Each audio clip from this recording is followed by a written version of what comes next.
I can put it together.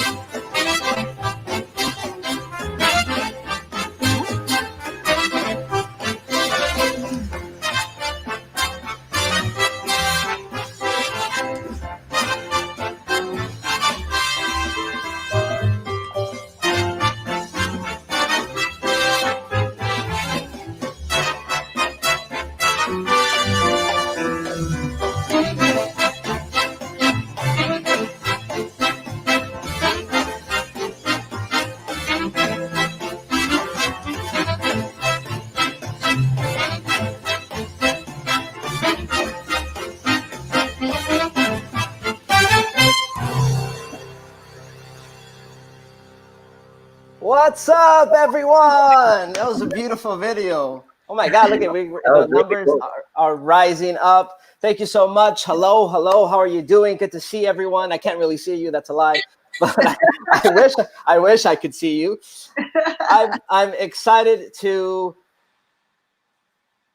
be here tonight at 7 o'clock on a Friday. We would all be probably going to the theater. I got an email that we were supposed to have an audience for a couple of shows, but I'm excited to welcome you all to Latino Theater Company Live. I want to thank everybody who has joined us over the last couple of weeks for our individual discussions with the Latino Theater Company and with our wonderful technical crew.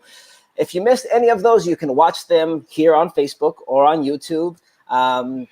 And don't forget to subscribe, like, ask us questions, continue that conversation about what's happening in the fall and in the future with Latino Theater Company. Tonight, we are raising a glass together to an ensemble that has been together for over 35 years with a commitment to the creation of exciting, thought-provoking theater in Los Angeles and across the world. Together at the company, they've made significant contributions to the advancement of U.S. Latino theater. In 2006, LTC was awarded a 20-year lease to operate the LATC from the city of Los Angeles. Their mission at the LATC is to provide a world-class arts center for those pursuing artistic excellence, a laboratory where both tradition and innovation are honored and honed, a place where the convergence of people, cultures, and ideas contribute to the future. In 2014, they hosted the historic Encuentro 2014 Festival, the largest Latinx theater festival in over 25 years, and they brought it back in 2017, and we hope to bring it back in the future. Also, the company produces free pageant play La Virgen de Guadalupe Dios Inancin at the Cathedral of Our Lady of the Angels as a gift to the city each holiday season. The members of the company include Jose Luis Valenzuela, Evelina Fernandez, Sal Lopez, Jeffrey Rivas, Lucy Rodriguez, and the late Lupe Ontiveros. Ladies and gentlemen, please join me and raise a glass to the Latino Theater Company. Salud. Yay! Salud. Ojitos. Thank you, Javi. Thank you. Ojitos. Let's see. Can we do ojitos here? Ojos. Ojos. Let's see. Why are you doing ojitos?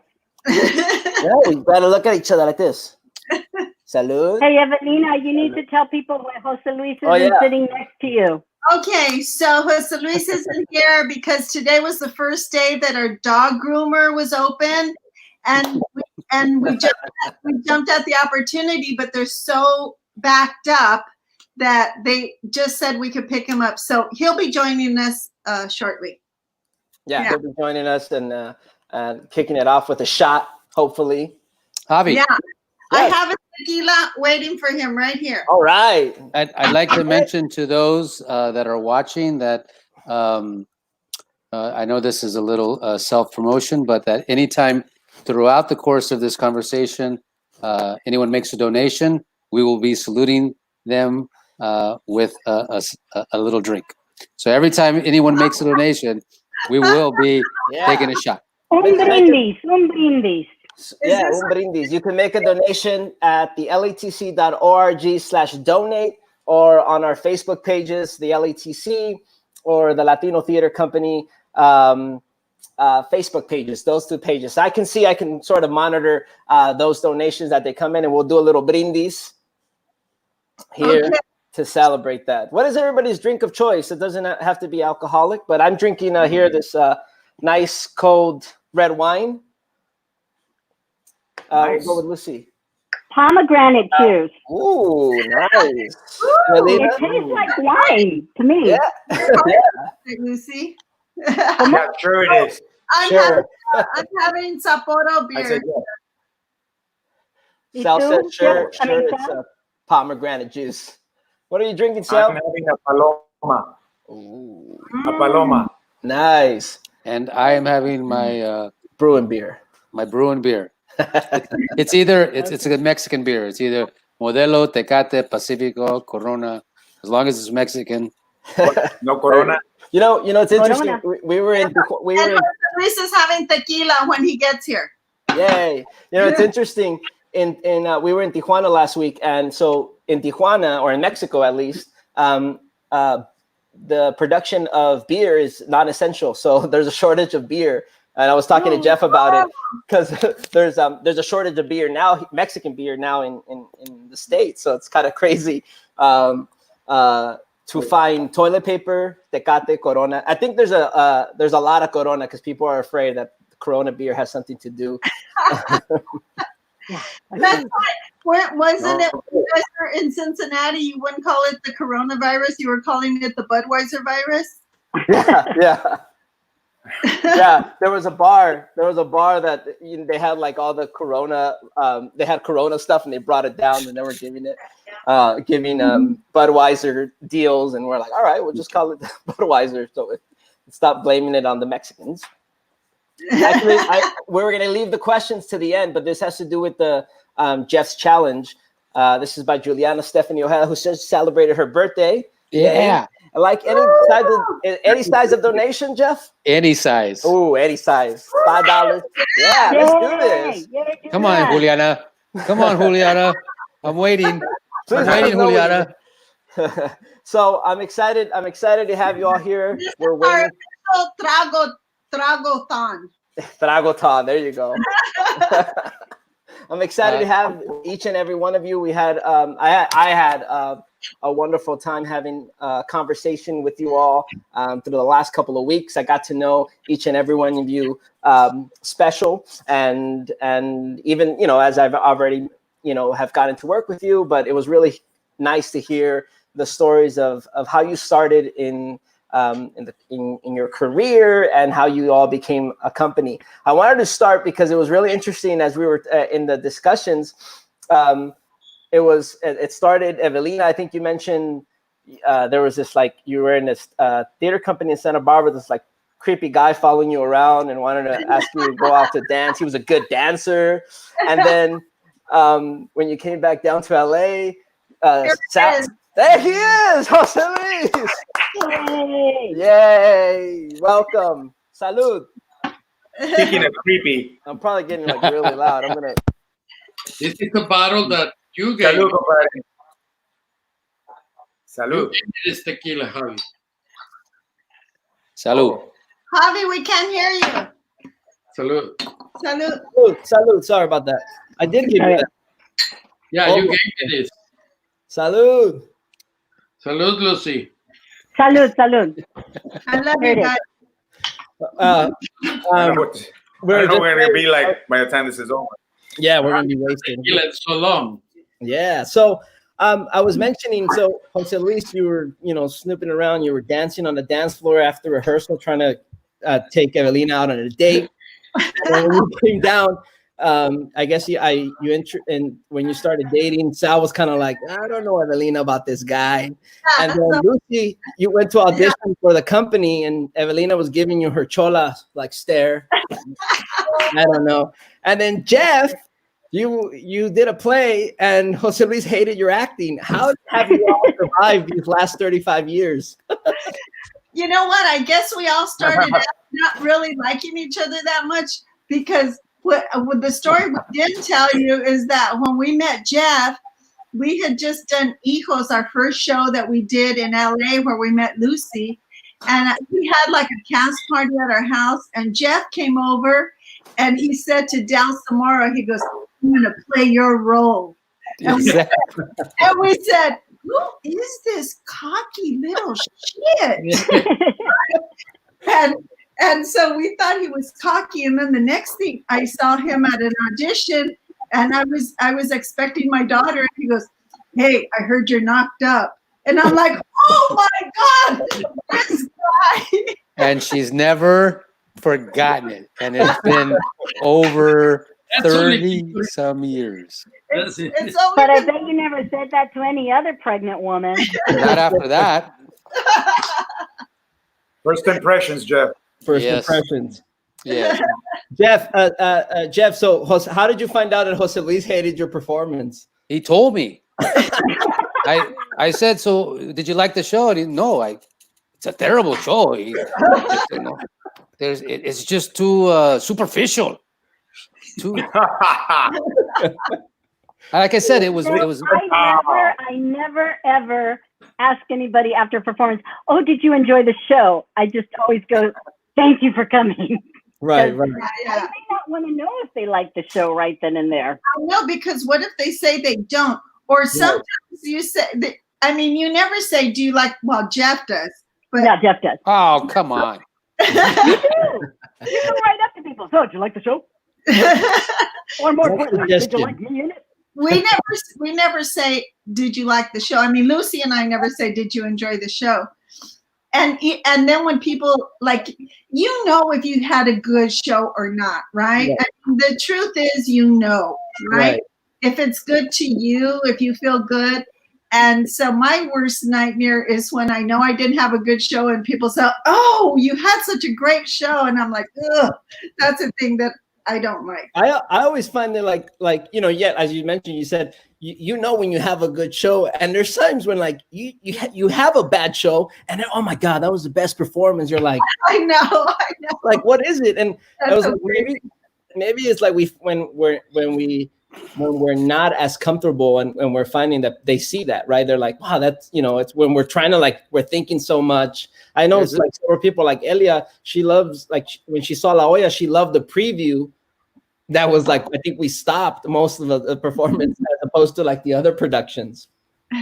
Well, there's a famous story about Sir Laurence Olivier, who was doing King Lear, and it was electric that night. And the audience gave him this 10-minute standing ovation, and he stormed off the stage and got in his dressing room, slammed the door, and people were like, what? Sir Laurence, what's going on? What's the matter? He goes, you were great. He goes, yes, but how do I do it again? Hey, I think Juliana made a donation. Yeah, Juliana. Yay! We're gonna do it. I didn't see. I haven't seen it come in because I'm online, and I'm having a wonderful time. But Okay. hey, look at that! It's the Elia and Javi shot glass.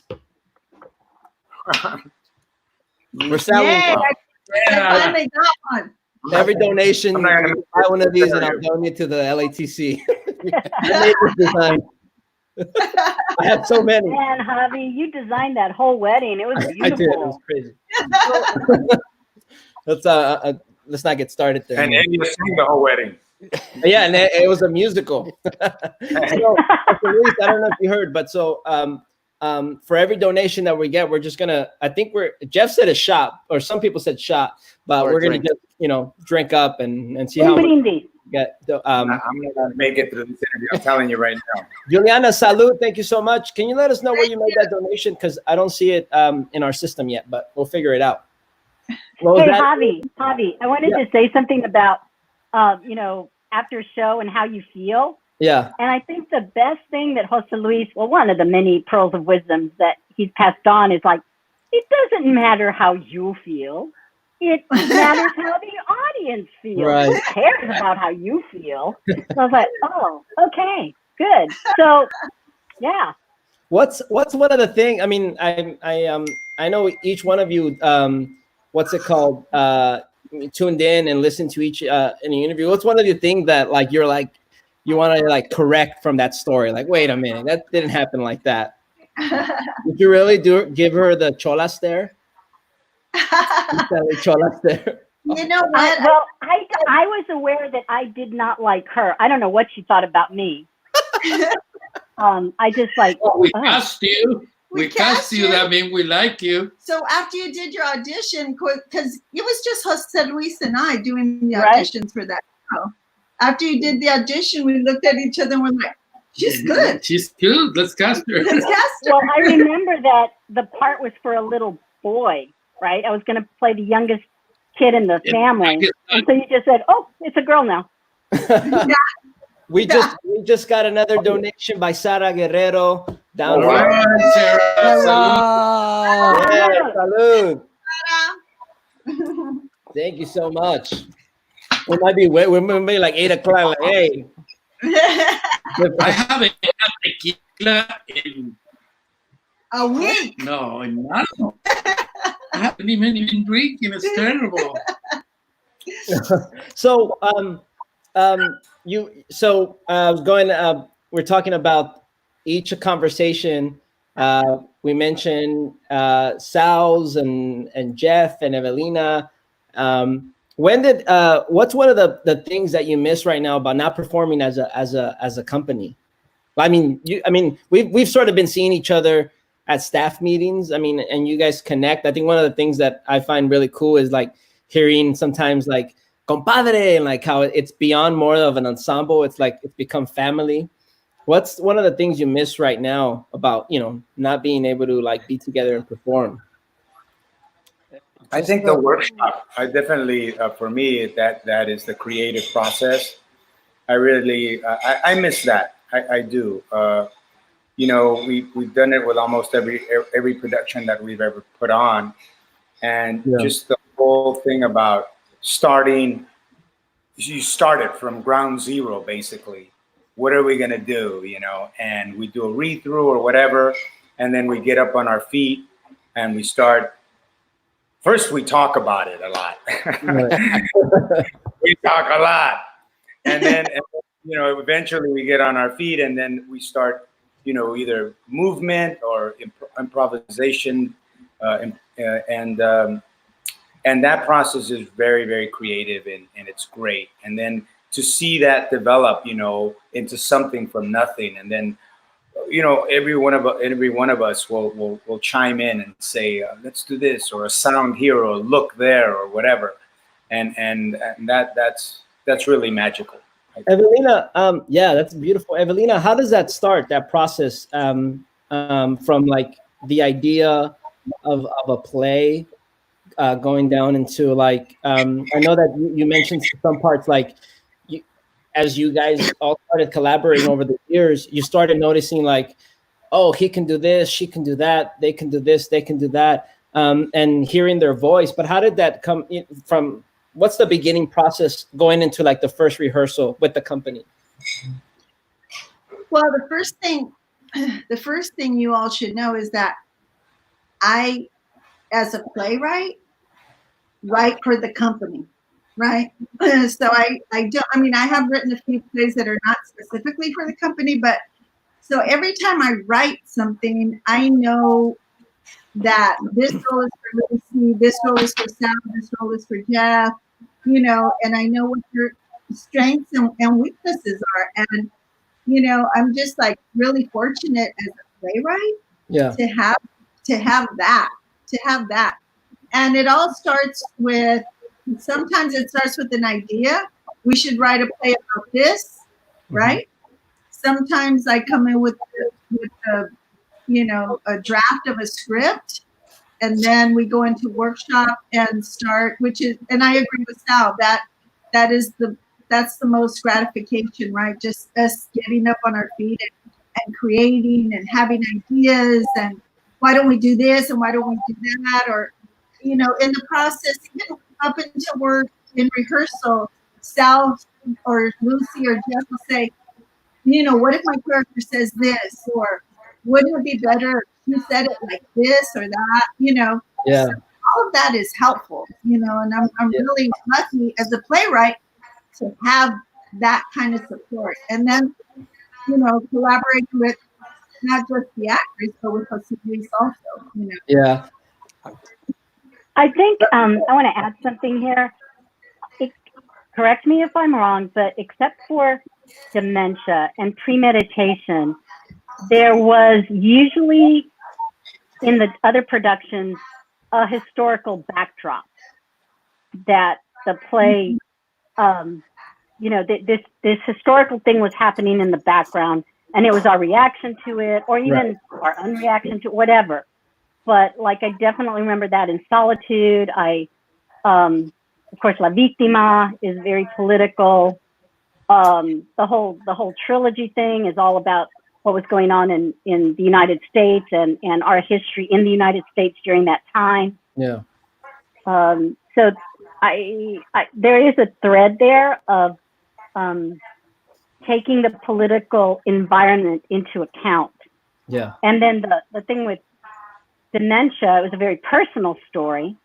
And then premeditation was very different because it was like a relationship story. Mm. Yeah. Really, really centered on these two marriages. Mm-hmm. Can I add? Can I dovetail? So I also want to say though too is that truly out of I have participated outside our company in other productions, but truly as an ensemble, Jose Luis's open and willingness to take all of our ideas and to meld them into part of his vision. He shares with us his vision, then that helps us when we do these workshops and we can throw out our ideas. Whereas other times I've been in places like it's like you try to throw an idea and it's just squashed and it's like not even considered. And Jose Luis is open enough and egoless enough to allow all of these thoughts to come in, and he may take it or may not take it and then roll with it. And that is a beautiful thing. I think that's what also helps our company. And secondly, I would be remiss to not mention Yerbani Lucero, who is our movement person, who is a very big part of our, she's not directly involved, a part of our company, but she is part of the company via Sal. And also process for sure. And also to recognize Albert Alfaro and my wife, Aida Rodriguez, because the support from our spouses, the times that we spend away from them to create these things is tremendous, and their support is what helps us create these incredible shows. Well said. So beautiful said. We actually have 3 donations, so like 3 drinks. One of them, in fact, one of them is Jay. One of them is by Jay Ed. He said if he'll make a donation if Evelina takes a shot. But we shout out to Diane Vega, Jay Ed, Araiza, and our Sam Golzari. Thank you so much. Wow. Sam. So wait, are we doing 3 We're doing shots? 3. Why not? Let's keep it going. Here's one. Just one. Wow. Wait, you're doing 3 shots? No, I'm doing 1 shot and 2 drinks. Salud. I feel like I can barely open my eyes right now. Sal is a lightweight. Ahorita me voy a confesar. I'm sorry. So, I like what you said, Joe. And the other part of it is that, when Jose Luis throws out ideas to us, love you, Sam. We miss you. Sammy. I love Sam. Sam's the best. Oh, me too. The other part of it is that when Jose Luis throws something at us, in other words, says, come in on this chair and blah, blah, blah, or blah, blah, blah, just do this or that. Go for it, right? Right. there's no question about it. It's like, we don't say, why do I have to move this furniture? Or why am I, Right. doing this or that? So Why am I I al- lunging across the stage? You know, it was interesting. It was interesting, and I mentioned that in our discussion on Wednesday with the technical crew, because I think, and it's along with the company, community, and family, this relationship within the building that is sort of reflected across our staff and our technical crew, is that they're even mentioning the same thing. It's like, I was like, how do you all, they give you these, like, build these desks that move around, and it's the same thing. They're not like, no, it this, and they make it work, and that's like, just like everybody was saying, it's like, that's the big thing about theater, is I think that we spend so much time together in the rehearsal room, in the workshops, in the building, and then performing, that it becomes bigger than a community. It's this family. And as Jeff was mentioning, bringing in the wives and stuff like that, I was thinking, as who was mentioning, I think Sal, about premeditation, right? And the story of couples. That's we hardly see, like, the representation of, like, a good marriage, and there's bad marriages and stuff like that in TV and films. But you see a lot, like, some of you have played, I think Jeff and Lucy have played husband and wife.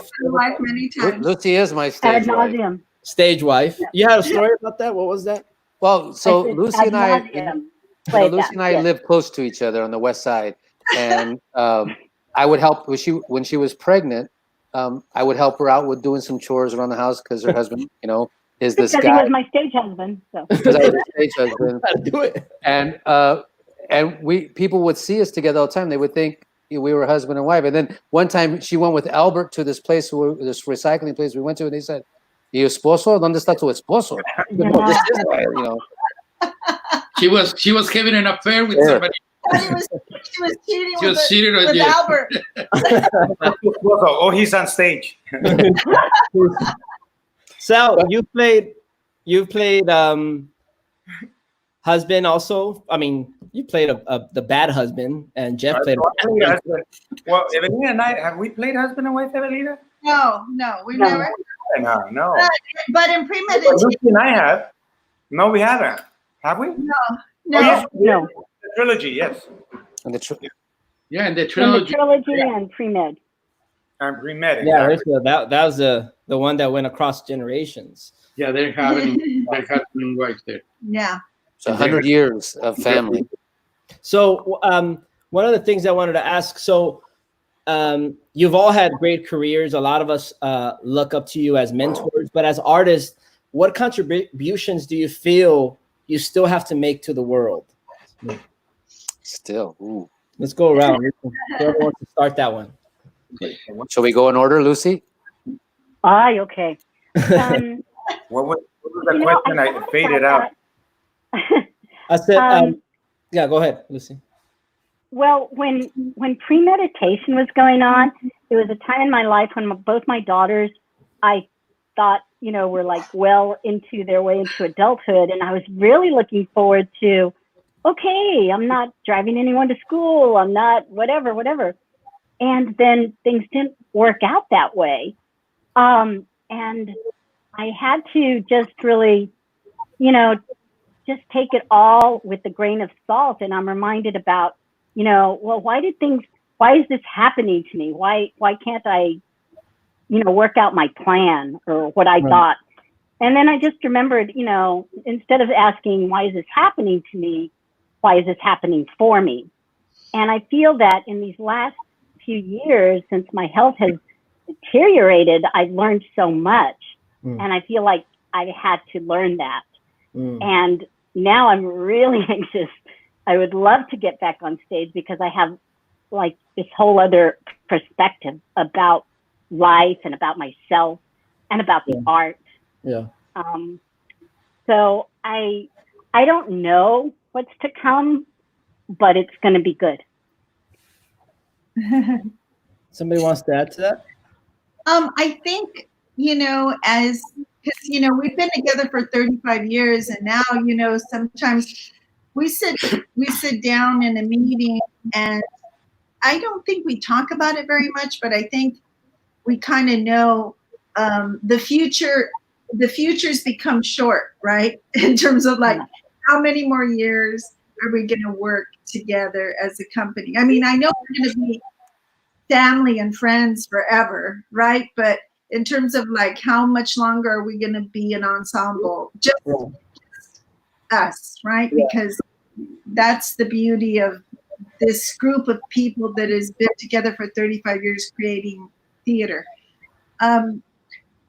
So you realize that, you know, your future is getting shorter and shorter. And the thing is that I feel like we have so much more to do, you know, so many more stories to tell, so many more plays to create.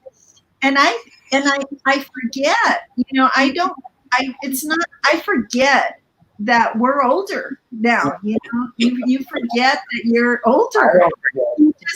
You just keep, you know, thinking, oh, we're going to do this, we're going to do that, we're going to do that, until you like go, oh, wait a minute, how much longer can we do that, right? Yeah.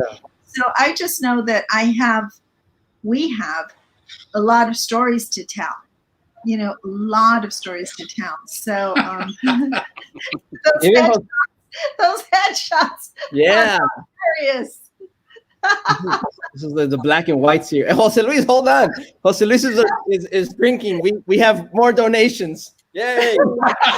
Jose Luis is like, yeah, just keep them coming. We have shout out to Mary Ellen Burton. Thank you so much. Thank That's you. my friend. That's my friend. Thank you, Mary Ellen. Cheryl. Hello. Cheryl. Oh, Cheryl. No, And another one by Cheryl. Jad wants there it goes, the clap.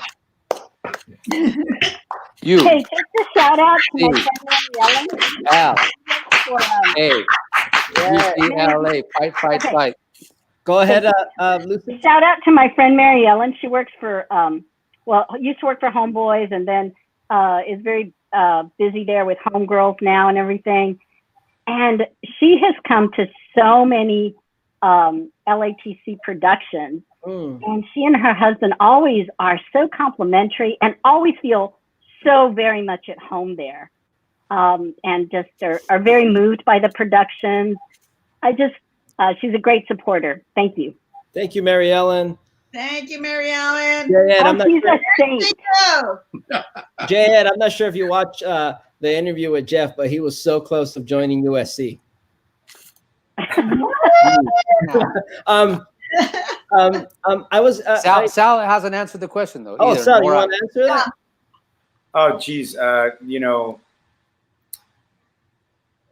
what was the question? Right there. You know, It's on the screen. Almost for Sal. Almost for Sal. You know, There. Look right there. It's on the screen. Read it. Read the question. No, I think we'll keep doing this. I mean, you know, one of the things that I feel, I'm glad you brought that up, because that's one of the things that feels really fulfilling for me every year to do La Virgen. I mean, it's been a role that has been inspiring and fulfilling and very gratifying, and something that has forced me to look within and become a better person, because I'm playing this iconic saint, you know, and people look upon you, whether it's a play or not, you know, they're looking at you and they want to shake your hand, they want to take your picture, symbolize this person, this character, this figure who embodies so many things, you know, and hope and a miracle and goodness and forthright and truth and all those things, and so and faith, and so I hope I'll continue to do that play. It's a very physical play, and as I get older, it's becoming more and more challenging. And I hope to pass the baton sometime during. So you know, some young buck who has. But you know, I hope, you know, Jose Luis is very conscientious about creating a legacy. Obviously, when we first started this company, it was because, you know, we wanted to create a chance for people of color, and especially us, Mexicanos, Mexican Americans, Chicanos, to be on the main stage, because those opportunities were far and few between. And so that's what drove us, and the impetus, and it continues to. So uh, I guess what I'm trying to say is, with or without us, we're hoping that that will continue. Oh, that's nice. Let's see. We have another donation by Gary Lopez. Thank you, Gary Lopez. All right. Thank you, Gary Lopez. Something Hello. happened. It's my cousin. Something happened on the I don't Facebook know. side, but we're still live on YouTube. Not sure what happened on the Facebook side. Is that your brother, Gary Lopez, the silver fox? No, Oh, Okay, salute, Gary. Silver Fox. but it's okay. We'll take it. He's family. We'll take it. Yeah, not sure what's going on the Facebook side. Do I get to answer it, Javi? What's that? Do I get to answer? yeah. Hello? Go ahead. Yeah, go ahead. Of course. So no, look, I just also want to acknowledge that, we all stand on the shoulders of all the people that have come before us, the Ricardo Montalbans, this Cesar Romero's, all those, Raul Julia, all those people that helped open doors. I'm sorry? Carmen Zapata. Carmen Zapata. All these people Yeah. that have opened doors, sometimes with their foot, sometimes with a slight knock, but that I hope that our presence on the American stage opens more doors again for the people behind us, and that look at what's happened, because the people that have not just gone through the company workshops and through LATC, but Josefina Lopez, who has Casa 0101, Real Women Have Curves, Leo Garcia, who now runs Highways, that we are expanding our tentacles out and reaching out, and hopefully through our workshops, through our conservatory, we are, planting seeds that will come to fruition and grow huge oaks. Yeah, I was one of the other things, as we had our conversations and we were talking about, the films that you guys have been and everything. How do you feel the representation of Latinos in entertainment has changed from the start of the company to today, in either TV, film, or even in theater? Well, I'm going to start first. So, Go ahead. in some ways, I think it's gotten somewhat better. In other ways, it's stayed the same. It depends on who the writers are. When you have Anglo writers who only interact with their gardener, their maid, their Nanny. their caregiver, whatever, it's very limited, and that's what they think. The Latin population is. When in truth, we have doctors, we have lawyers, we have other people. So when I get a role, Playwright.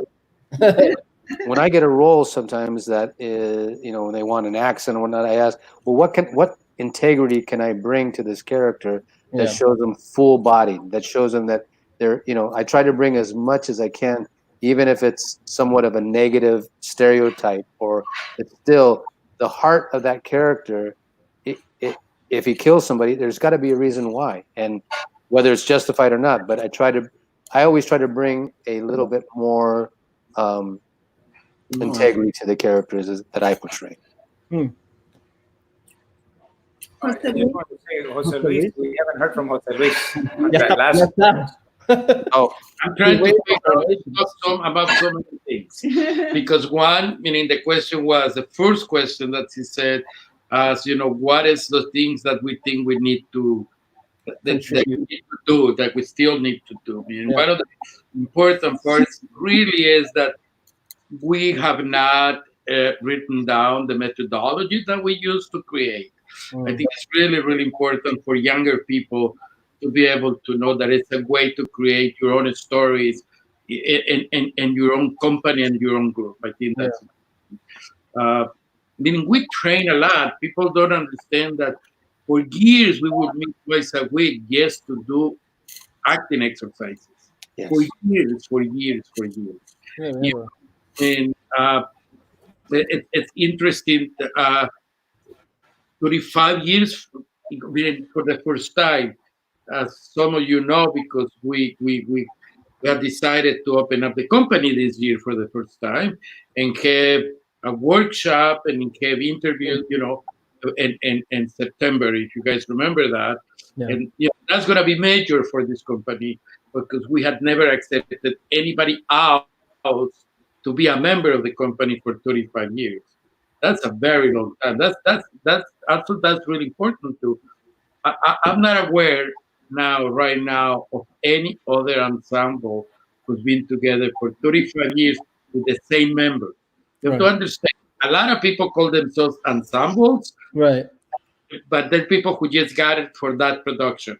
And they hire those actors for that production. That's very different than ensemble, being one of, and I understand one because there is no understanding what ensemble means for a lot of people. They always say, why is Jose Luis always casting the same people? It's not always casting the same people. They're the members of the company. This is who does the work. Right. It's not a particular process of an addition of you know what I mean? It's a whole other construct that I think is really important for some people to understand that when you're part of an ensemble, which is different than anything, you share a lot of the work, the creation, but a lot of the work. And I think that's really important. And then the last question that you're talking about, what happened, you have to, one of the reasons why it was so important to create plays with a company, because there were no playwrights. We're talking about 1985. By the time the company came out in the scene, Luis Valdez was right, and I don't have to show you on Stinky Bucket. It was the only main playwright that was going around. There were Latino playwrights, but we were so much into the Mexican culture. And we did some Latino playwrights too. Yeah. But our focus was to tell the story of the Mexican people in the United States. And there were no writers who were writing about that. So that's the reason why we decided to create August 29 as a collective, because people were not writing what we wanted to talk about. And then there were no designers. There were no designers in 1985. Meaning, it's where Gronk and Patsy became the designers for our sets. There was no, it's important to talk about things have changed a lot. Yeah. From probably from 80, when was it? 78. 78, 79, to where we started, there were no plays on the main stage at all. Wow. Latino plays. There were no designers, there were no other directors, there were no other writers that being produced. So the role that I feel like the Latino Theater Company played, not only just as a company, but as a company who was always inside the regional theaters, is gave access to a lot of people. Because when we were at the LATC, we were not only, remember, we brought Culture Clash from San Francisco. We produced Latins Anonymous for the first time, where they beginning. We produced Jose Rivera and The Promise. We brought Micha Sanchez-Cat to do Ruth. We were not only producing our own work, but we also trying to influence the regionals to produce Latino playwrights who were coming up, who were younger, who had one or two plays on their belt. So all those things, I think, are part of the legacy of the company. We continue and doing that. Sometimes we don't take that position, which is important for the company, for all of us, that when we went into an institution, we not only, we as a company try to create work for ourselves artistically, but also to open doors for a lot of other people. Meaning when we created the initiative, the Latino Theater Initiative, which it was totally an idea of having main stage productions at the Marte Performance, because they had not had any since. So we moved there in 1991, and we were able to do. We did Carpa Clash, we did Ariel Dorfman, that was the main time, with Luis Valdez Bandido, Eduardo Machado, Florin Islands. All those things were things that the company did. In a way that a lot of people don't understand, that it was It's always been like a two side. You know what I mean? We have the ensemble work, which is the creative work, how we create our own place and our stories, and then it's also the opening up of doors of people that we feel are important to participate with our company. Yeah. So, and I think right now, I mean, the biggest issue for us in front of us, I feel, is how to transfer all this knowledge and all these ideas into a younger generation who really is going to have to do the same thing we did. There is no question about it. Right. It has changed and it hasn't. But if you want to be able, you're going to have to I believe, kind of come back and do what we did for the last 35 years, to take another 35 years of your life to do. Yeah. The next step of Latino theater is, I think that's and understand, we focus on Latino from the United States story and place. Our work is a lot. It's all. It's about the stories for Latinos in the United States. We because that's what it needs to be talked about for us. And I think a lot, and the American theater is Latinos and Mexicans in the United States. We have very little opportunities to tell our stories Yeah. in a way that is dignified on stage or in cinema or in film. In all of it, we still have to do it ourselves. And I think that's important for young people to know in the new generation. Yeah. We got a couple of donations in. Giancarlo. Thank you, Giancarlo. Yeah. Dolores Leal. Thank you. And another one by Jayed. Another lovely donation by Jayed. We might need to refill. Wow. So how many shots we have to take? That was 2. Okay. So just for those that are still tuning in or don't know what's going on, we're raising the glass, so we're taking a drink every time you donate. You can donate at the latc.org/donate. By the end of this, you can ask us any question and see what happens. Yeah. We just got let me see. Just got another one by Cristina Anguiano. Thank you so much. Thank you, Christina. Salud. We were talking, and we have there's so many, there's like a lot of the stuff that happens in on stage and stuff like that. What is one of the funniest thing as a company, individually, like, or the story that you'll share that has happened to you on or off stage as in this production that you've done together? Funny or just any or funny, interesting? Well, You wanna go, Lucy? I remember the first time we did Dementia, and I missed my cue. And Evelina and I were in the dressing room, and we'd be talking and talking and talking, and all of a sudden, we hear Danny de la Paz go, "Alice! Oh, Alice!" Oh my God! And Evelina just looked at me, shocked, and so I had a haul ass, but he was calling out my character's name forever. And, I walked in as, whatever. But we had one like that.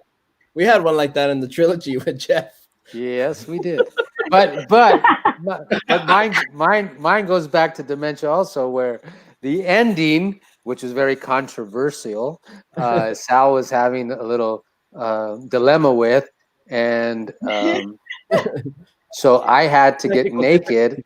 I had to get naked on stage to show Sal how the lighting was, so that my package wouldn't be seen, that he would be comfortable, that his package wouldn't be seen. So I had to get naked so that Sal would feel comfortable. Give. That's Jeff. Thank you, Jeff. Jeff showing off. I don't know if it wasn't showing off. It was just, let's get this over with. Let's get the show going. One time, Sal and I were on stage in premeditation. We give Right. My God. we give Jeff and Lucy their cue, and we're doing our dialogue, and then they don't come in, and they don't come in, and they don't come in, and they don't come in, and so what did we just continued. Well, the next thing I heard was we went. So tell me about your life story. And when I heard those words, I was like, what? And I looked at Jeff, and it was just so odd. Jeff, me, and our stage, the assistant stage manager backstage, we just all brainstormed. We thought it And was then awesome. And then Whole after, scene, right? after the show, Jeff goes, so what happened? You guys went up or what? Exactly. We didn't even know until after the show. It's like, what did you mess up? Realized that they never made their entrance. So Phil and I skipped that whole scene and went into the next scene. Right. Right. But for the people that don't know how theater works sometimes, there was a thing that happened, similar entrance, and we thought that you had missed it. We had already passed that, and we're thinking of our next entrance, and that's why it didn't make sense to us. Yeah, we were very confused. We were all four of us were confused for different Sal, reasons. do you have a story? Oh gosh. Many. There's Can't There's a talk lot that of stories. that dementia one. I have a story about Sal. Yeah. Oh, okay. Please, compadre. We all do. How many stories do I have about my compadre? A lot. But I thought this was an interesting one. We were going to do Solitude in Denver, but I needed to be somewhere. So I was going to be able to go there, rehearse it, and leave, and then they were going to open, and I was going to come back until the time when the play was running. I just to see it. So I went, and I came back. And the play was a comedy, but we're talking about a broad comedy. That wasn't in Denver. That was in San Francisco. But San Francisco, somewhere. It was like a broad comedy. It became a farce, okay? It was Solitude.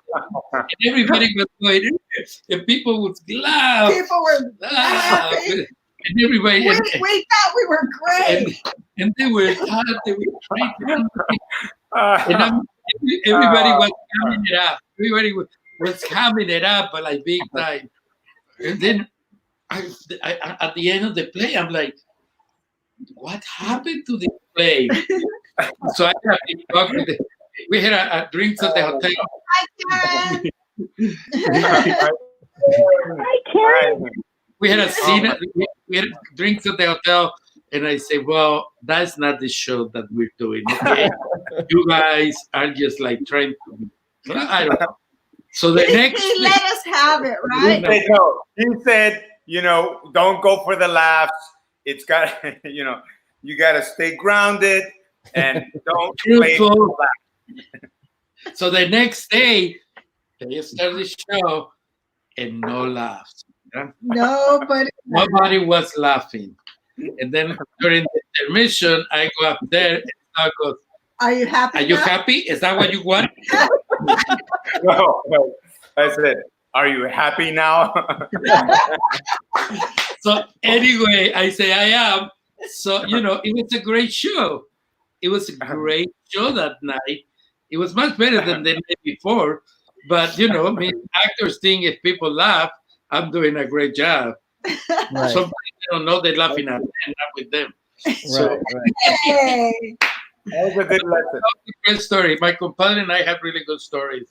We have we just got 2 donations, one large one, yay. Israel Lopez and Armando Molina. Armando. Yay! Here. We'll do 2 there. Israel, 2 drinks. 1, Macabera esta. Wow. 2. I'll fill it up if there's another donation. I tell you, this pomegranate. I'm going to be really drunk by the end of this. It looks like a bunch of people what- getting drunk on virtual or whatever. Yeah. Are we going to take any Get really questions, drunk off Javi? pomegranate. Another funny thing is that when we were doing premeditation in that show, Lucy had to kiss Sal, and I had to kiss Jeff. And so after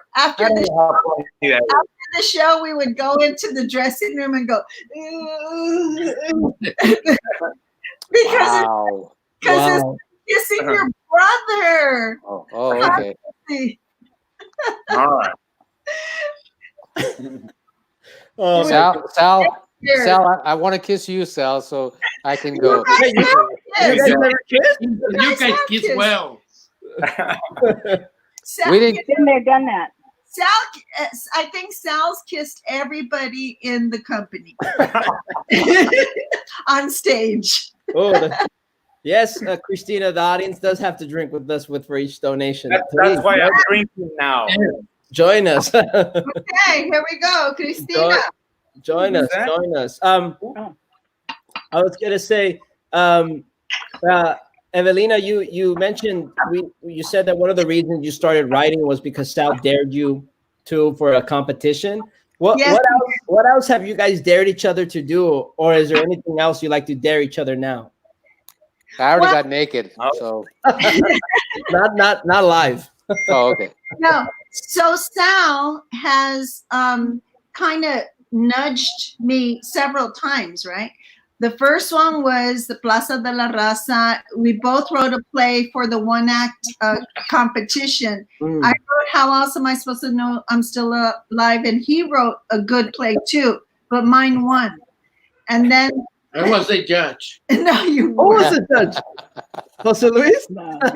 I was the prize. No.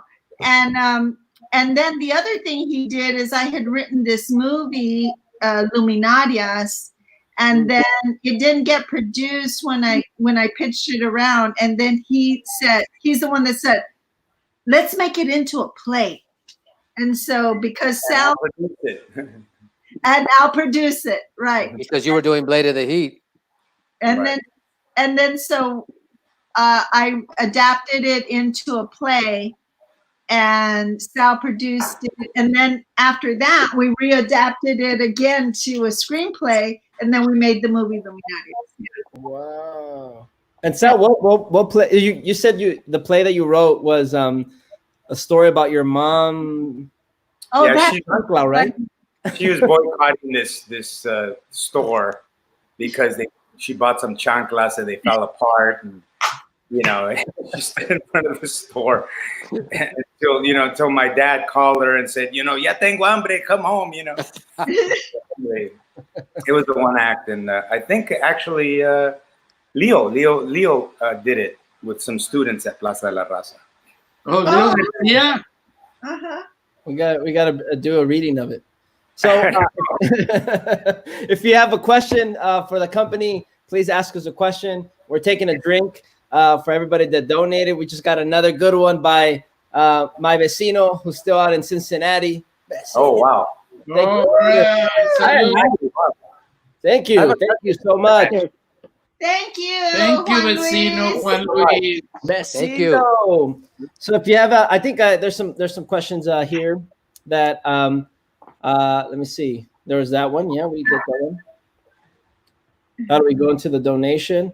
Yeah, you can go to the latc.org/donate. Cheryl says the tension is always sexy. Thank you, Cheryl. Because sometimes there's a lot of tension. Ooh, you can cut it with a pair of scissors. Alexis, love you. Love you, Alexis. Love you, Alexis.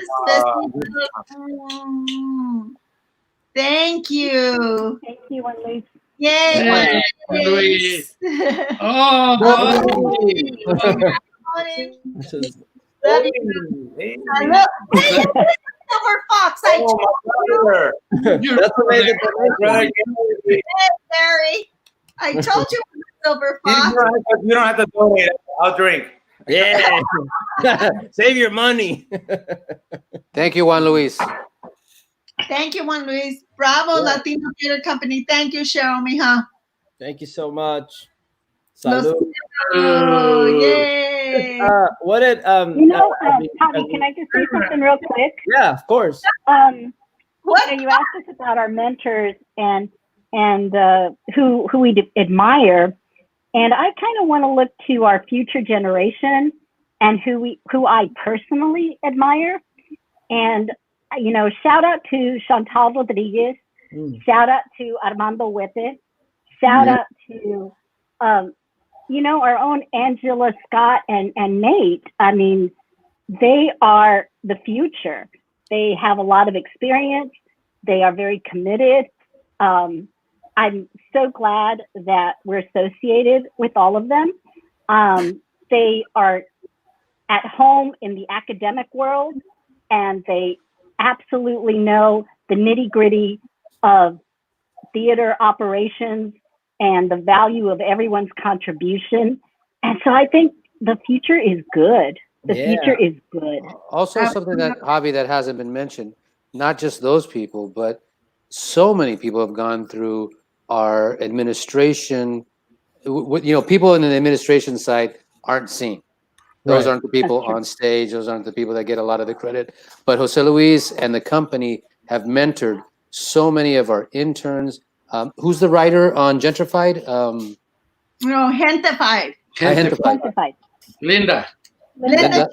Linda Chavez was one. She her summer intern. She was our summer intern and worked for us. So Linda Chavez, she's the creator of Gentified, and Chantal is at Yale, and Armando's at the Latino Theater Commons, and so many people that we've worked with that we're so proud of. Very young people. Very young. That just aren't in front of our audiences or in front of the camera, but that should also be acknowledged for the work that they continue to do. Fanny Garcia, who's at Columbia University teaching there, and all our interns that went through the Encuentro that are now in New York producing, directing, so that's been really cool too to see those. The interns of Encuentro doing very, very, very well. Ricky Pack is at Syracuse. And Sylvia Flush graduated last year from getting her MFA at UCLA. And then what's his name who graduated from Yale? David Jacamaya? No, Jacamaya. Jacamaya just graduated. So did Armando. These were fellows for the Encuentro, right? Yeah. 2014. David Mendizabal, who's doing fantastic work in New York. Alex Meda, who has, the theater here, Teatro Luna in LA. Kinan Valdez. Of course. Richard Azurdia, my Richard. So it was really great to see all these fellows who did. And so the second part, Ramon, who is at OSF now. And Israel. Yeah. So who's teaching at UCLA now. So it's really good to see the young people to do their own life and do their own. Andrea, what was her last name? Zuniga. She went to Harvard. Zuniga. Yeah, she went to Harvard and now she's in Boston. Yeah, so a lot of people have come through our company and we're so proud of them, Yeah, we just got another collection by Marta Hernandez. Marta, salud. Congratulations on the baby. Congratulations. Hey. Congratulations. Javi, something I just want to also share is that a lot of times, when we even do the conservatory or things like that, it's not just about being on stage or being in front of the camera. We do need more writers like Evelina. We need more directors like Jose Luis. We need more designers, that design the lighting, design the sound, like Ivan Robles, who's part of our company, vis-a-vis being part of our staff. All those aspects. The thing about here's something real quick that I found when I went to UCLA.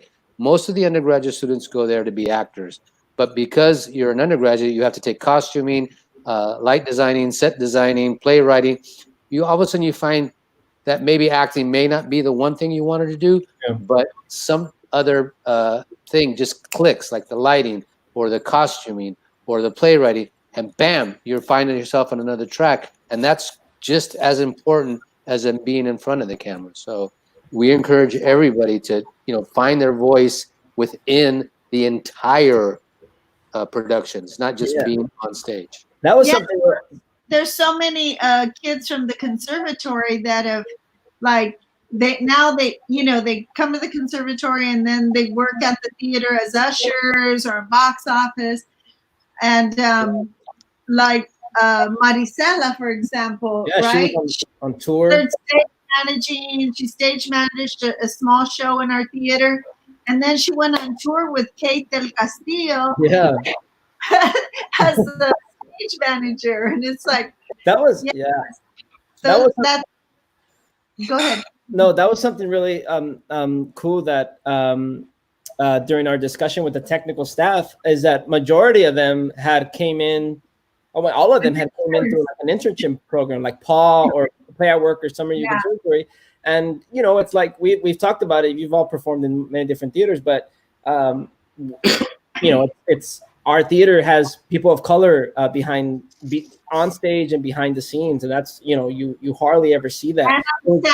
And on staff. So it's in this huge historic building in downtown LA that has like 8 floors and 5 theater venues. It's like it's unheard of, and that was really cool. Just hearing their stories, like, well, actually, no, I didn't get hired. I started before as an intern. And you're like, what? So it's really Also, cool. just to know that someone who's part of Evelyn's family, Julian, and then vis-a-vis Noah, they designed both of my shows. I elevate them to be not just on one level, but say giving them an opportunity to continue to grow and to have credits that would allow them to get more future work.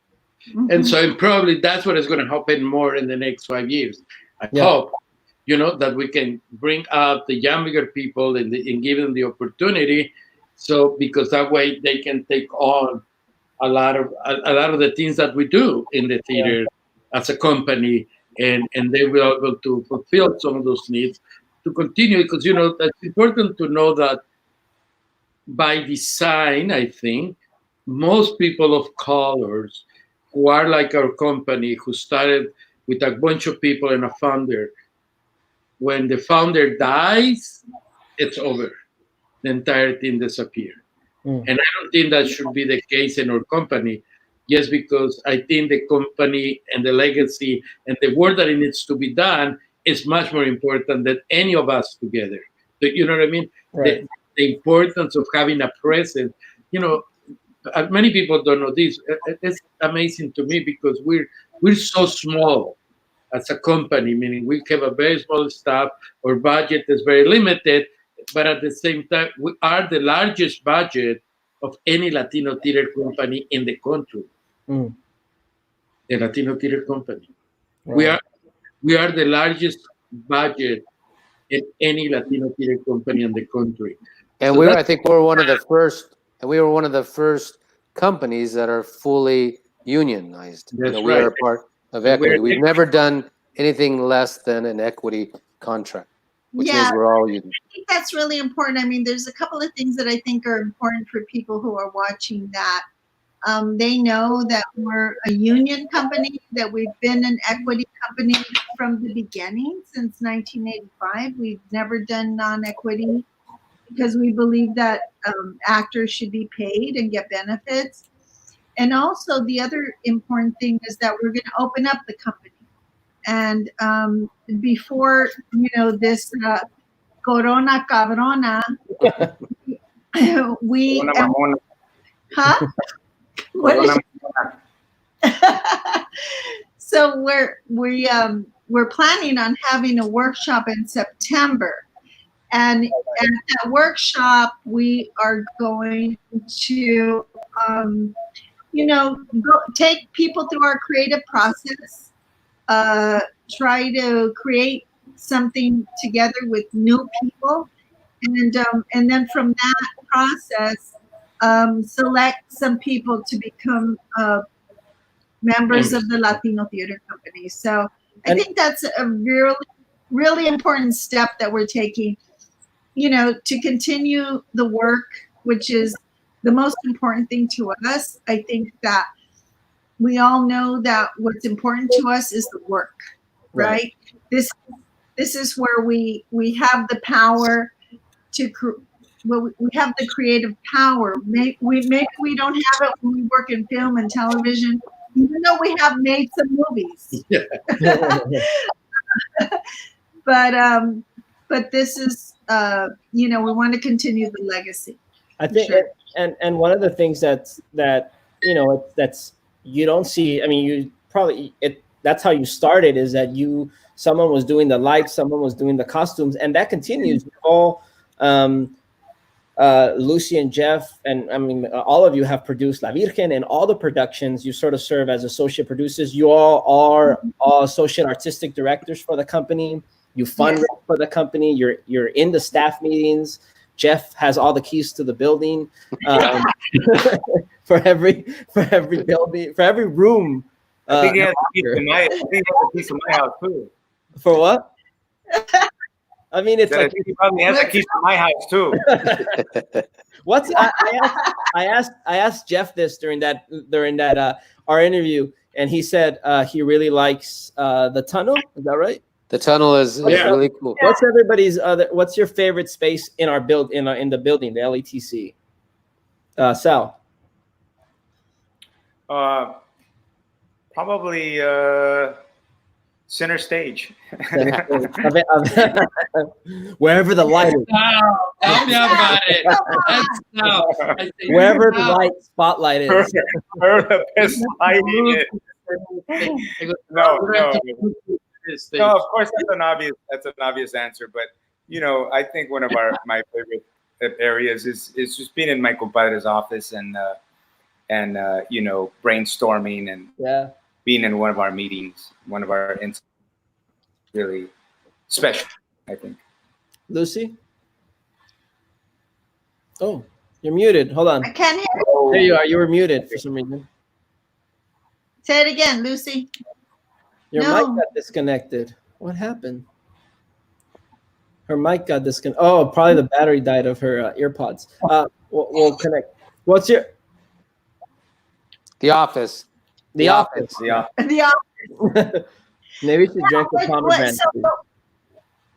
So what people probably don't know is that we have a full-time staff of 11 people.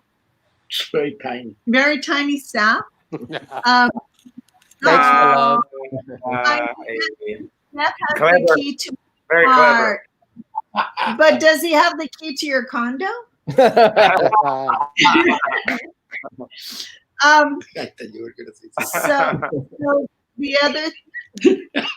So we have a very small staff and a very I think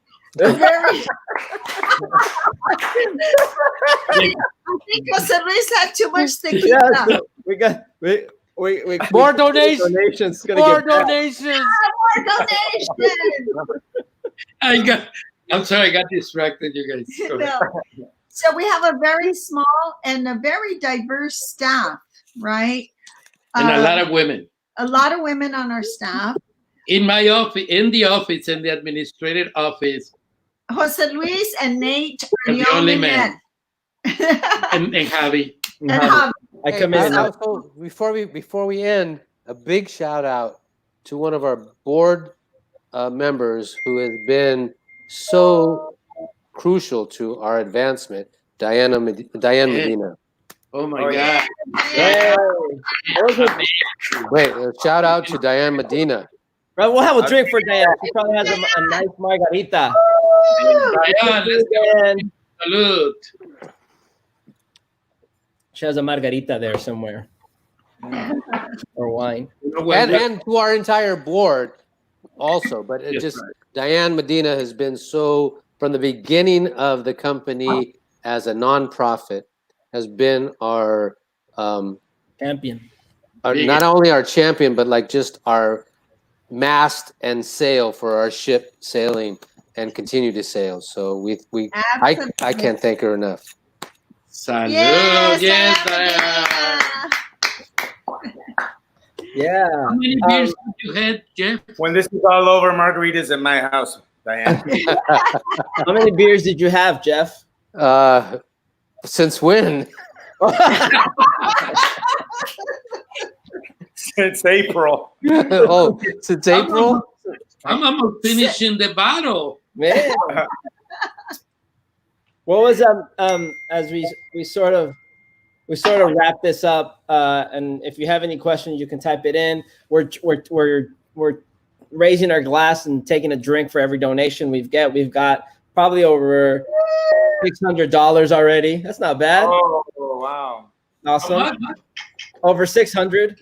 Yay! Wow. Yeah. Thank you, everybody. That's Thank not you. that's not bad. But we were talking about the state of Latino theater, our entertainment, what we need to do in the next couple of years. And Jose Luis, you were mentioning, and everybody has mentioned like the future generation that's going to take over. What is a piece of practical advice you would give to someone that's starting out, or and what is the best advice you've ever received that you can give to this future generation, company members, or even people that are starting out in theater and the entertainment industry? You can whoever What wants. advice that we give them? Yeah, or advice that someone has ever given you. Go ahead. Theater is an art form that it needs a lot of skill and a lot of craft. So to me, it's like, if you can, you don't have to go to college if you don't have the money to get your MFA, but practice every day. Just read a play, think about doing a scene with your friend in the bedroom. You know what I mean? Yes, get your body ready. Your physical. What's happening right now? In the Have bedroom. your body. Yeah, have your body ready. Meaning, Is that the company's process? Your body is your instrument, your voice, your imagination. You have to exercise. Go to a museum every read something. I think that's the best advice. This is a lot of work, and people don't know that being a theater artist, or just being an artist, it's a lot of work. You have to know about everything. Social issues. You have to know about art. You have to know about literature. You have to know about humanity. You have to know about people, intimacy, love, all those things. Yeah. Yeah. I think Jeff's in trouble. No, Yelling at you? my wife's talking to her niece in South Korea right now. Oh, and wow. She wanted to say hi to me, so I apologize. Sorry for the distraction. Yeah. Evelina? Yeah. There's a lot of things, right? I mean, there's so many things about being an actor and being a playwright, but I think that we've been really fortunate to have each other, right? To have each other and have this space with each other. I mean, this is like our support where we have our own theater, we have our own company, we make our own decisions about what we're going to do at this theater. And then outside of that, especially Sal and Jeff, they work in film and television, right? And so there's that whole side of it, right? That Sal and Jeff are very good at, in terms of like. Well, I think we don't get paid as company members. Only when we do a show. Yeah, not even Jose Luis. None of us are on salary. It's all volunteer. Yeah. Except for when we do a show, we get paid. Right. Yeah. and so Sal and Jeff have learned very well. People say, how do you guys, make a living? Well, Lucy married an engineer. Yeah. A successful engineer. And I married a professor, right? So Lucy and I, we never had to worry about, money or that kind of stuff. Now, Sal and Jeff, they do depend on their acting careers as their livelihood, which is different from Lucy and I. Lucy and I kind of have it okay. But Sal and Jeff have depended on their livelihood as actors, to make a living. And they both succeeded. So they have that whole experience and so much to share with, actors in terms of like how to navigate both worlds, theater and film. well, 3 worlds: theater, film, and television. But I think the company, meaning we have to know, this was an LA company. It was very clear when we created the company that the idea was this is your artistic home. When you come and do your skills and practice. But we wanted everybody to do film and television because we knew that that's the only way to survive financially for them. Mm-hmm. So it was never either or again. Meaning we had in this is that we have Lupe Ontiveros who did a lot of film and work. We had Trini Silva who did a lot of film and work and television. We did Kiki Castillo who did a lot of film and work. We were, these are members of the company. Rick Coca who did a lot of film and work. These were members of the company, but it was kind of an unspoken law that we wanted people to do film and theater because it was about access. It was about being present. It was about participating in the mainstream, and the American theater, but in American culture. So that was part of the thing. So of course, if you come and drop my play the day before, I'll get pissed off. But I mean, Well, can I answer that? Can I answer that also, Luis? And just say, Yeah, go ahead. as a company member, I turned down quite a bit of TV work throughout our years, just because it conflicted with our production schedule. And I participated in productions outside of our company where people would drop out, like Jose Luis was saying, because they got a gig on TV. And it's like, to me, that's the integrity of an actor is what his commitment is. And if his commitment is to that show, you should follow it all the way through. That's my thinking, and that's the way I operate. So I've turned down, work which has upset my people that represent me, my agents that represent me, but they understand that theater and my company is more important to me than a dollar. This is actually a photo premeditation of Jeff and Sal, and it's a game called, and the bottom is LA Noir, and it's Jeff and Sal. A really cool game. It actually, there's a part where you can drive in old downtown, and you drive by the LATC, which is really cool because I think it's like, what year was it? 1930s or something? Yeah, it was. Yeah, it was definitely a period piece, and it was the first video game that before where they are now, it was by far the most advanced way they were capturing our faces and our movement.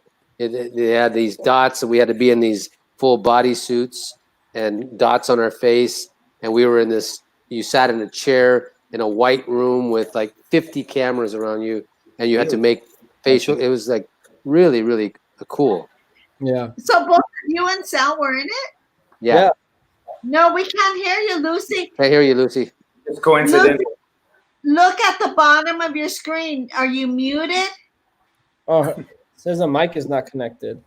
She doesn't have a mic. Maybe the earphones don't have a mic on. Can you do sign language, Lucy? Ah, Lucy. Aw. That's okay. I know. Bummer. Okay, before we end, are there any questions at all? There's not a lot of. I don't see, but J.Ed did make another donation. All right, J.Ed. Love you, my friend. We love you. Can I tell a quick J.Ed story? Can I tell a quick J.Ed story? Yeah, go ahead. So the last Tenas festival. Oh, what is Tenas, Jeff? Hold on. Javi, Yeah. there's some people having trouble donating. Where do they go? They want us to drink. Right here, the latc.org/donate. I can't really put a link on the thing, but it's our website. latc.org /donate. Our website has a big button on it. /donate. Yeah. Jose Luis, can you tell what the acronym of Tenas was? Teatros Nacional de Aztlán. Was held in not Brownsville, but Fresno? No, it was down where Jayed's family is. San Antonio. San That was in San Antonio. Antonio. San The Antonio. last festival was in San Antonio. The last Right. one? You were there. Yeah. I remember you and I was there, and Jayed took me to his house, and his mom made nopales for us. Ooh. And it was like it was like I cannot, I always to this day always thank Jayed for his mom for the nopales dinner. It was just amazing the way he opened his house to me. And again, that is a reflection of Jose Luis and what he does in terms of embracing everybody and creating a family and creating a much bigger family than just our company. Yeah. And this was way before our company. I'm just saying is that I know Jayed was influenced by Teatro Esperanza, by Jose Luis and Evelina, and that just carried over to me in that aspect. I mean, he even had he was about to have his family in Cincinnati, I think, or so, yeah, to see us, and we were about to connect. Also. Yeah, Jayed has family in Cincinnati, and he was telling them but the show was closed because of the virus. Coronavirus. I'm gonna see if we got Corona, cabrona. we're at where I was supposed to be an hour, but I'm having too much fun. We're all having too much fun. I wanted just to add. Well, wait for Lucy to come in. What's that, Sal? Go ahead, Sal. No, I just wanted to add that in terms of the extended family, there's been a lot of people who've always supported us throughout the years. Eddie Olmos has always been there for us. Jimmy Smits. Just Isai. A lot of celebrities, etc., who've always been there for us. Cheech, Marin, even George Lopez. Benjamin Bratt. Have been there and have been either worked with us or been supporters of the company because they believe in what we do. Rabo Beltrán, absolutely. And we have our circle of friends like Martha Hernandez, Dolores Leal, and Tomas Olmos, and Carrie English, who just passed. Carrie English, who just passed away, and who was just a beautiful friend of ours. And we could also acknowledge our sister Diane Rodriguez, who we lost recently, and we all Gino Silva. Oh my God, Carmen Marcelo. It's like so many people we've lost during this. And not even COVID related, which is sad. It's not COVID related, but the unfortunate thing is because of the COVID, we can't really celebrate them or have. Yeah. When we get back, we're going to have several memorials at our theater because we've lost some friends. And one of the most important people, I think, that is part of our community. I'm back. Can you hear me? Yes, yay, Lucy. You missed like 4 shots. I think we'd be remiss if we didn't mention one of our all-time champions and Adelita, who really is responsible for that. And that is Edith Perez, who also left us. Oh my God! And she was, she was really the one who took the cause in terms of getting the one of the leaders in obtaining the building for us when with her and her her firm, law firm, Latham Watkins. Latham and Watkins, who were just instrumental and worked for us tirelessly, put in so many hours so that we could have the building that we have. Yeah, yes, absolutely. You're a generous donation by Cristina Robles. Cristina Robles. Thank you, Cristina. That's my niece. But Houston in the house. Yay! Thank you, mijita chula. I think what Saul is saying is so important because it's true, Edith. And, we only exist by the generosity of a lot of people who have helped us through the years. Absolutely. Many. If I start naming them, it would be a lot. It would be too long, but like Iret, of course, instrumental. What is important, what they're not doing it for us. I mean, they're doing it for us, but because they understand the importance of having an institution of Latino theater in Los Angeles. Yeah. And that's the reason why they support us, because they understand how important it is to have something like who we are in LA, in the country. Meaning we're I'm not trying. We have the biggest building, the most theaters, the largest budget, and it's not really that large. But I'm saying in comparison to any other Latino theater company in the country, and that's kind of sad because it's a lot of us in the country. We should have a lot more accessibility, a lot more resources.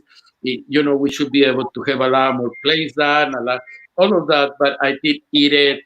Moctezuma Esparza, David Valdez, Walter Ulloa. I mean, I can go on and on and on. Castro de Rocha. All these wonderful people who have helped us to the years to exist and to be part of a community. But we Sandro are part. Ortiz. Yeah, Sandra Ortiz, Jim Blancarte, Fidel Vargas. We have a lot of friends. God, Yeah, we just got another generous donation by Gabriel Sandoval. Thank you, Gabriel. Thank you. SB said that we should go all night so that we can keep getting donations. We don't have to drive anywhere. No, we can get really drunk here so we can get a lot of donations. Let's keep it going. Sal can do a song with the Muerte back there. Hey, I need a bathroom break.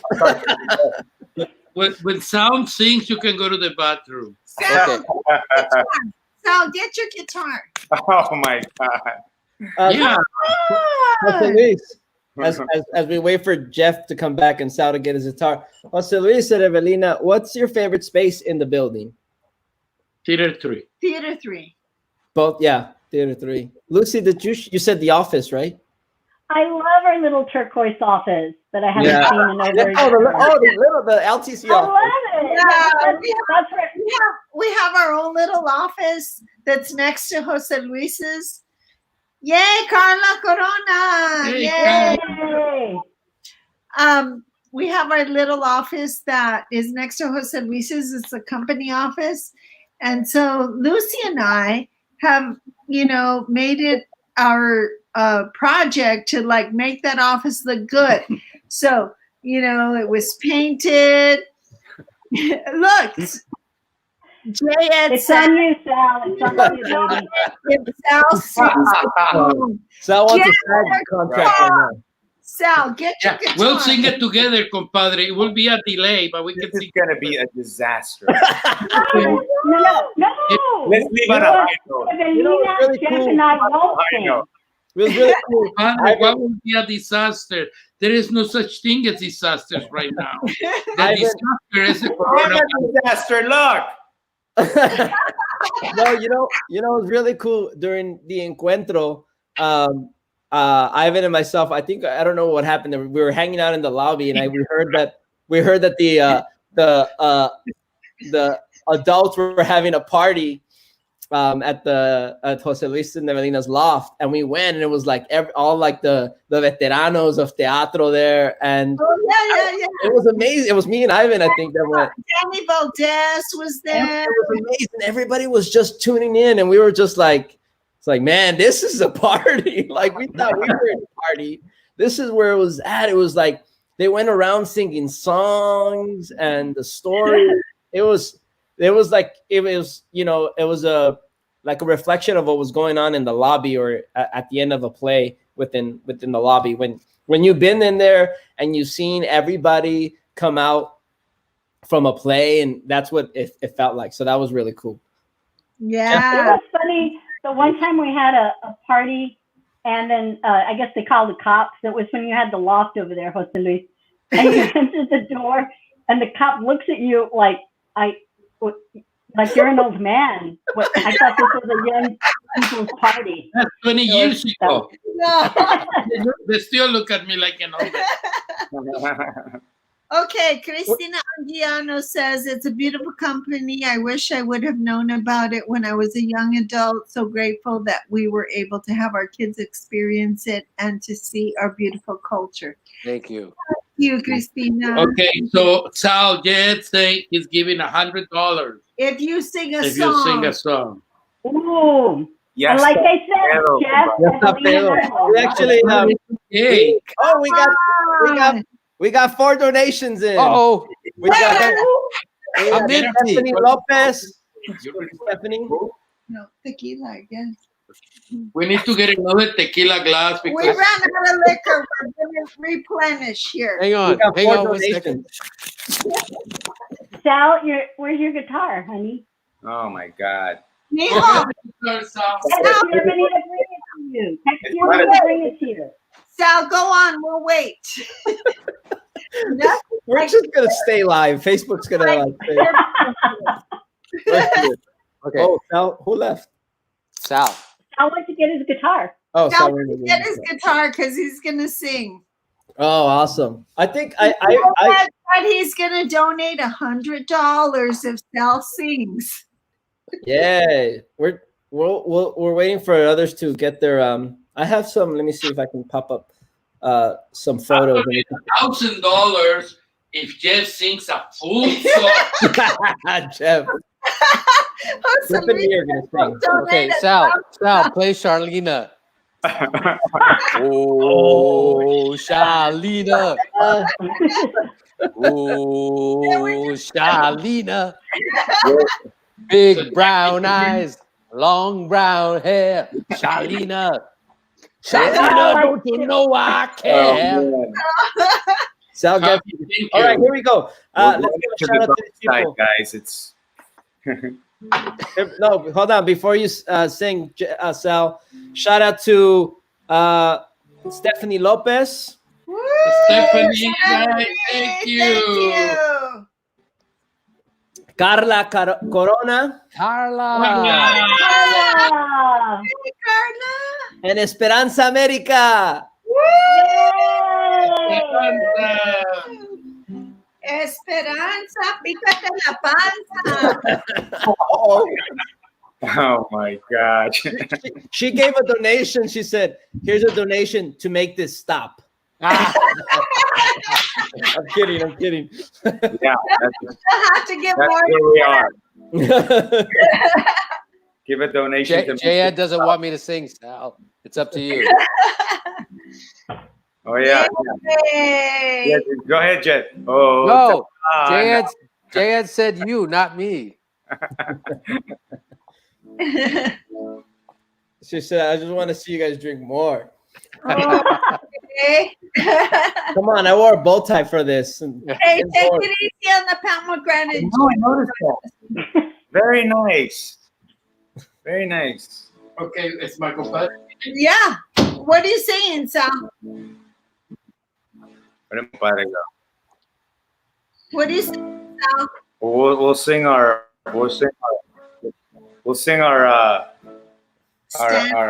revolutionary anthem, compadre. Okay. Which one is that? Pablo del Monte, ¿no? Oh my God, okay. Pablo del Monte. Del Monte, Pablo del Monte. Oh, sorry. Pablo del Monte. Okay, go. Give me the note, compadre. Let's see. Is that all right? El corrido de Pablo el que siembra. Go ahead. ¿Verdad? De Pablo el que Yeah. sueña, de Pablo del monte.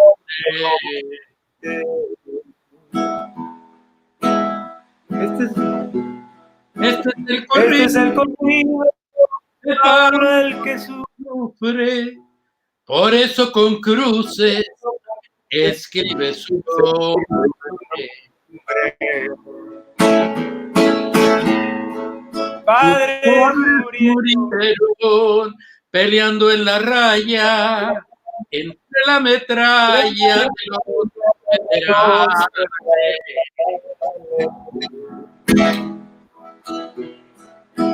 Querían que tus hijos Tienen parcelas, un pedazo de tierra para ser sus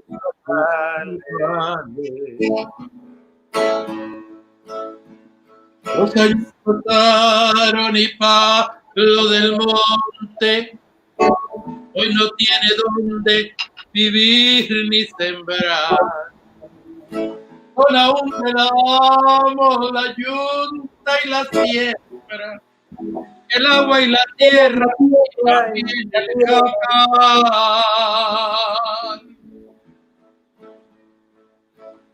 Go ahead, compadre. La pensamiento A Parral, Chihuahua, allí está enterrada la revolución.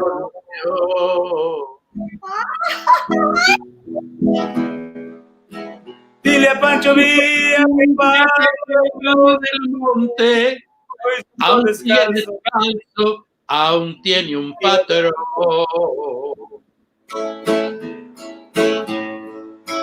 Dile a Pancho Villa que Pablo aún sigue descalzo. Tiene un patrón. Dile a Pancho Villa que vuelva y termine. Que vuelva y termine. La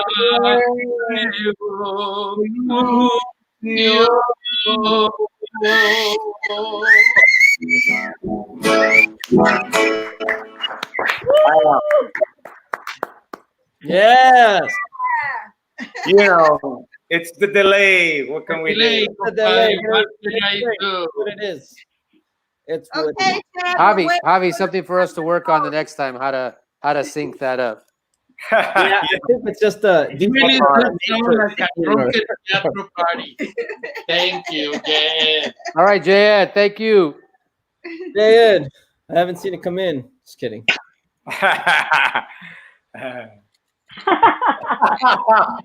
Indeed.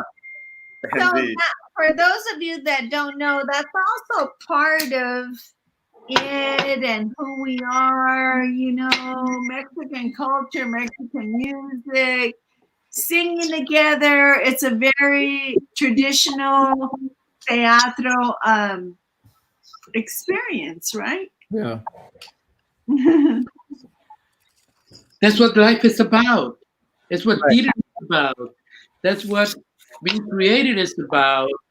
You know, the truth is, we are people who think about humanity and figure out how to have a conversation with it. And music for us is really important.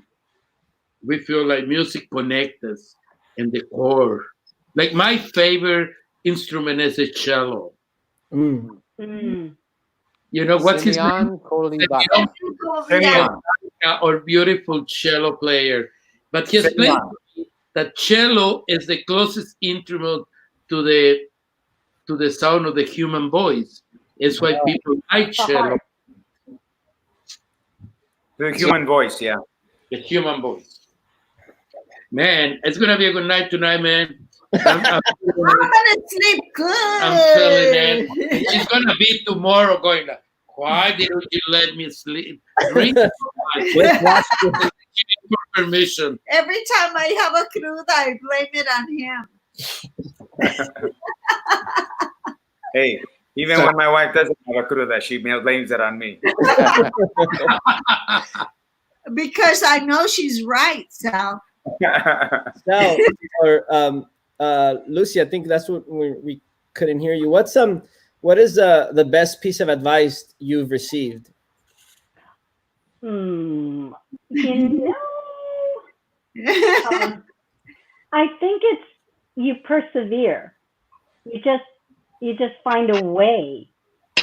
If it's important to you, how can you do it? Maybe it's and to keep saying yes, regardless of the appearances or the circumstances, because, okay, it may not come about the way you envisioned it, but if you keep saying yes, and I'm going to keep going, therein lies the journey and therein lies the success. How's that? I don't know. Okay. Awesome, Lucy. That's so true. That's really great. That's right. Sal, were you able to answer that one? Hmm? What was the question? What advice? What's the best piece of advice you've ever received? Yeah, that's what you said. You know, one of the best advices we ever got is, and this is a whole other discussion, but Oh, Miriam Colon. no, medium. Okay, medium is great. Miriam Colon. She was great. I'm gonna switch it to what I'm gonna switch it to what you said, because medium said, because we were who Miriam was. Maybe people don't know who Miriam was. Miriam Colon is a great theater artist, An actress, a famous and actress. a very famous actress, que en paz descanse. Wasn't she in Breaking Bad? The last one of the last things she did was Breaking Bad, wasn't she? I don't know. No. She was in. Was that another? Anyway, so we Okay, sorry. had a theater company in New York called the Puerto Rican Traveling Theater Company. Right. And we saw her. We went when we did Solitude in Miami.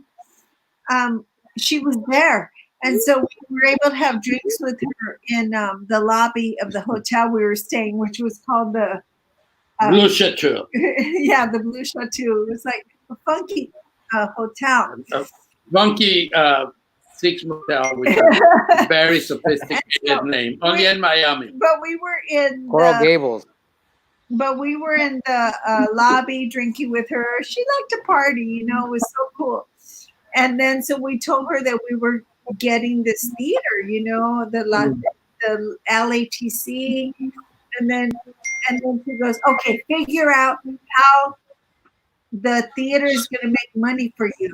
She goes, revenue. And revenue. That's the success of the theater. Yeah. And you know, as years go on, that I always remember that, because I was like, okay, how can we get revenue from the building? Because, you know, we have to pay for the building. We have to pay for the utilities and everything that goes on in the building. It's a very big building, and it costs us a lot of money every month. And then the other one, Sal was there, because we went to the Cannes Film Festival. Sal and I were both in a movie called American Me. And we went to the Cannes Film Festival with Edward James Olmos. We were not invited. Edward James Olmos was invited, but we were not. But we said, we're going to fucking go to the Cannes Film Festival. I'm sorry, I said that before. So we went. So with Danny De La Paz, Jose Luis Valenzuela, Belina Fernandez, and Sal Lopez. And so we found this little apartment that we rented. And when we got there, it was like a little room. And like the four of us were supposed to stay there. And so we knew Eddie was there, so we called Eddie and we're like, Eddie, where are you? We're going to connect with you. Where are you guys? Well, we're in this little room. He goes, okay, come to my hotel. There's a room here where I do the interviews. And for the media. Oh, yeah. Like the press. I think you guys can use it. The press conference. So we landed up at this beautiful hotel. At the Carlton. Yeah, at the Carlton. The Ritz Carlton. And our balcony. It's the only balcony of the hotel. Ocean in Cannes. And the only thing was that we could sleep there, but we had to be up by 10 o'clock in the morning because they had interviews every day. But when we were supposed to go to the screenings, they only sent a car for Edward James Olmos, right? screening. What is a No, screening? I'm saying for screenings. But you have to say, that, okay, we're supposed to be there at 4, at 10 o'clock in the morning, get out because they cleaned it. And then the celebrities come at 4 o'clock. And we discover that all the celebrities from Universal will come to our apartment at 4 o'clock. So we only needed to put our tuxedos and be part of the party at 4 o'clock in the afternoon. Walk out of our room into the balcony and have like great food and champagne. It was wonderful. And Tom Cruise and Nicole Kidman, everybody in our room coming to visit us. So Eddie, so all this was going on. We're doing American Me. We did American Me, and finally, because Edward said, "I will not, take a car without my cast." And one day we rocked, and then afterward they sent a car for us. But anyway, long story short, he said, "When in doubt, be humble." And so I've always remembered that advice from Eddie Olmos. Is like, when in doubt, be humble. And so I think that's very, very good advice. Oh, that's great. That is great. We're coming into our last 10 minutes here The second hour. of our second hour. Ya están bien pedos. Our second hour. I do want to say that It's a two-act play. Kuwait Clay, we've raised over $1,200. Also, All drink. let's get to that. Salud. Salud. That's awesome. Thank you so much, everyone. You know what? We're so blessed. We are so blessed because we have so much support and so much love from our audience and so much love. Oh my God. I mean, what more could you want as a theater company, than people who love you and support you and come to see your shows? And we're And so, sometimes more than once. yeah. Well, I think the reason we're blessed because we have this great family that we've been together for so long. Meaning, we probably a lot of there are many marriages that don't last 35 years. So we know there are a lot of marriages, but it's been great to create a family. And I do right, Javi. I think the LATC, from the administration to the tech, we all are family. Yeah. One big family, which is what makes us different. But it's so important because what is what your father tells you when you're young. The first thing you have to do is buy a house because your wife and your family need to have a house. It's a very Mexican thing, I think. Maybe not. But for us, it's what it is. Having the building makes our family to be together.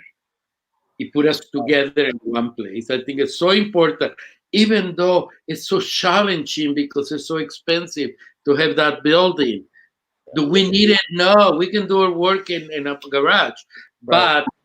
But it's important to have that building for the LA community and for the United States to know that the Latino theater has a presence in the American theater and in the United States. That's the reason it's why it's so important. So, and I think it's important to say that we don't just produce at the building. Our theater company, we do Mexican American stories. That's what we do as a company. But we run a building where we produce African American, Asian American, Native American. We produce people that other theaters will not produce, and so because we think it's important that our theater reflect the diversity of the the city of LA. Yeah. So that's important to us.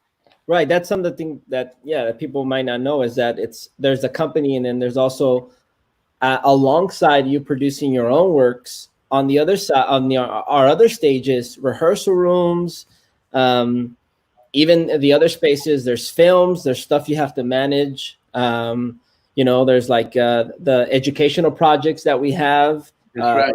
Paul, and even like the stuff at the cathedral. That's a separate stuff, or the touring stuff that goes on, the educational programming, the just building of the set. And then in the 8 stories, I mean, we have the LA Stage Alliance, the renters that go in there and use the space. So there's a lot. Those, aside from performing and producing the other events, there's that other aspect alongside. Yeah, Jeff? Absolutely.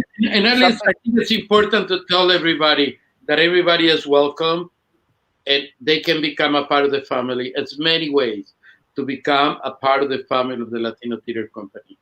In many, many ways, by being in a circle of friends, by becoming an actor in it, by working with us, volunteering.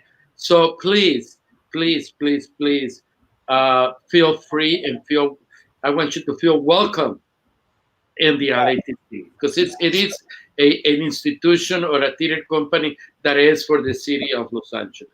Thank you. Yeah. I also want to acknowledge Jose Luis for his vision in terms of when we first took over that building, he created the Cultural Round Table, which then incorporated the Roby Theater Company, which is an African American company, Playwrights Arena, which only produces California playwrights, LA playwrights.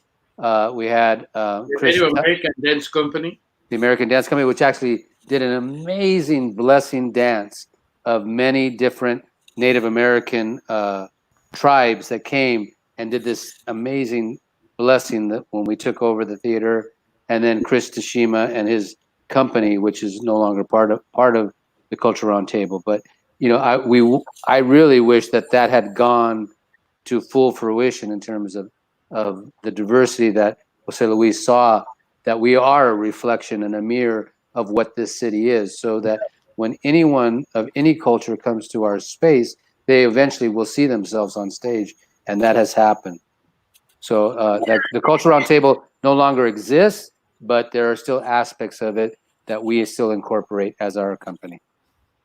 Yeah, and also I think what's important, I mean, what we do is important, but I think Jeff said, is there's people who came before us who had this vision.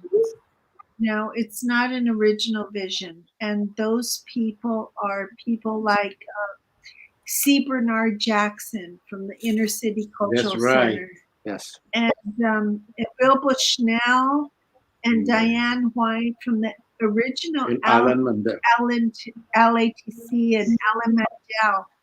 And that's how we came to be, because we were welcomed into the LATC in 1985 when the first incarnation of the LATC started. And these people had a vision of a multicultural theater that included Latinos and African Americans and Asian Americans and Native Americans and classical theater and avant-garde theater. And so it's always about the people who came before you and the people that you learn from. We're not anything special or original. We've done hard work, but we're a continuation of a legacy, a continuation of people who came before us. So if you, and what's important to know, in '85, the LATC was, Will Bushnell, their budget was $7.5 million or $8 million, which is part of what helps. Meaning, we have been managing this building for the last 15 years with a budget of $2.5 to $3 million. So if we will have a $7.5 million, it will be like that. We will have plays every day, every night, from different cultures, from the avant-garde to the realism, to everything. It will be so exciting.